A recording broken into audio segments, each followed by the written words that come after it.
kg of chili crab versus Chuan. Will he be able to finish it in 30 minutes?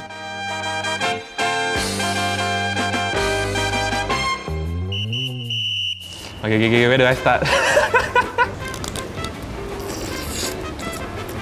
Whoa, shit. How is it? Actually, this is very good. Yeah, damn shook. Where did chili crab even come from? From Singapore, by Madam Che Yam Tian. Madam Chen. Madam Che. Che. Yeah. How do you know the name like so exact? Oh, I've heard about her lah. Read some articles about her. No, but like the whole Singapore knows that it's Madam Che.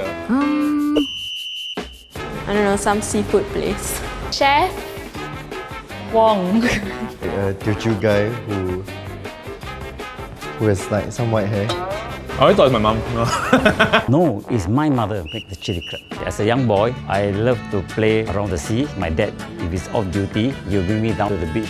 In front of the seashore, there's a lot of crabs, So my dad likes to catch all this. And my mom will cook mostly steam. One day my dad said, why don't you do something else rather than always steam? A bit boring, right? So my mom came up with a recipe with some chili and some tomato. And my dad said, that's the taste. So from there, my mom improved on how to do the chili crab. My dad said, why don't you cook some for the neighbors? And the neighbors said, hey auntie, tastes very good, no? I think you should open a store to sell, My mom said, really? Yeah.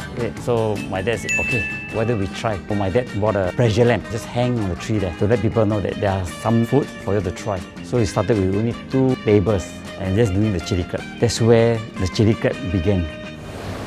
How old do I think chili crab is? Yeah. 70? Try again. I don't know. Should be the same age of the nation, right? Okay, so how old is Singapore? Please tell me you know this. 50. Wait, I know this. I was just laughing at people who didn't know. Wait. 56, 58, 54. Shit, 55. Big chili crab, tell me. 53. 53. See, I was there. Yeah. Mr. Roland, how old is it? Okay, this dish, actually my mom started doing this dish was in way 1950, but was not officially announced until 1956. So during my mom's time, we are the first store selling. You see now everywhere, even hawker center, everywhere now you can find people selling chili crab. Hey, don't cry lah. Spicy, is it? It's okay, but it's just that I'm panicking. 20 minutes left, dude. Oh shit, on my first mantou. Speaking of mantos, During my mom's time, we do have mantou. Down the road, during my mom's place, there's this bakery, Hainanese bakery. So they do fresh French loaf on the spot. So what my dad do, they drive his car, go and take the French loaf. During those days, the French loaf is really very famous with the chili crab. So now become the mantou, take over the French loaf. But honestly, if you ask me, I still prefer the French loaf with the sauce. Actually, I'm very proud of my mother. Started this chili crab. Last time wow, I come to Singapore, see that or see the lion. I say now Singapore, it's chili crab. Maybe if you stand up from the top, right, when you take your flat lay, it feels like a tiny red dot also. now chili crab is considered to be our national dish, I thought McSpicy was actually. Don't laugh so much, eat your crab. When you search online, chili crab and chicken rice are listed as our national dishes. But why? We asked Professor Margaret Chan, who has published several books and articles about local cuisine. Well, I think because chili crab is really good. And when you entertain, we almost always bring the people from abroad, we bring them for chili crab, we bring them for seafood. And so there you go, chili crab. Yeah, okay. So we are all known for our chili crab. But who decided that this was our national dish, Dr. Leslie K? How's my makeup? Oh, if you don't already know, he's the man behind I Eat, I Shoot, I Post. There is no association of national dish that can actually stipulate which one is our national dish. It's something that's picked by the community. You can't just go into another country and say, hey, we want to make chicken rice our national dish. And then employ all these PR people. No, these kind of things come naturally over time. People develop a taste for it. Chili crab curry puff, chili crab ice cream, chili crab vending machine, chili crab lava cake, chili crab chocolate. Seems like chili crab is Singapore's darling dish. In 2009, former Malaysia Tourism Minister Ng Yen Yen said, "We cannot continue to let other countries hijack our food. Chili crab is Malaysian, Hainanese chicken rice is Malaysian."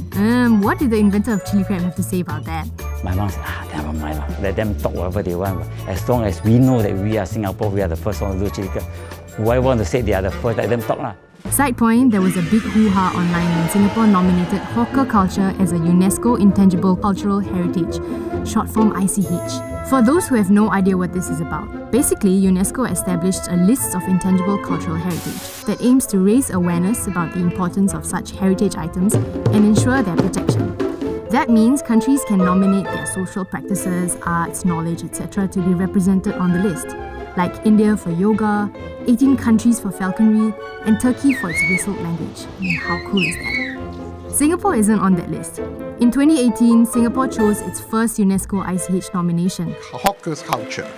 And that led to another food fight with Malaysia.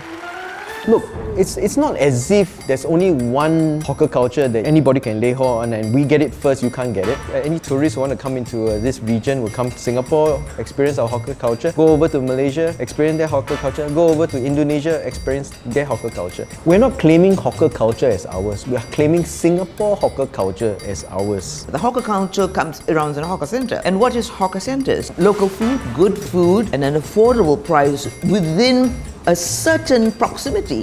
Wherever we are in Singapore, you can actually walk to a hawker centre or a kopitiam or something like that. This is extremely important. So why is this ICH nomination important for Singapore? The idea of heritage, especially when you do it with UNESCO, is that it is a legacy from our predecessors and it's passed down. And the most important thing, it says it stands for us and that we will therefore make a commitment to preserve it as a heritage. So it is more a sense of responsibility that I say this is a legacy, so I will make a commitment to preserve it for everybody else. Thanks, Prof. Chan. Back to the crabs.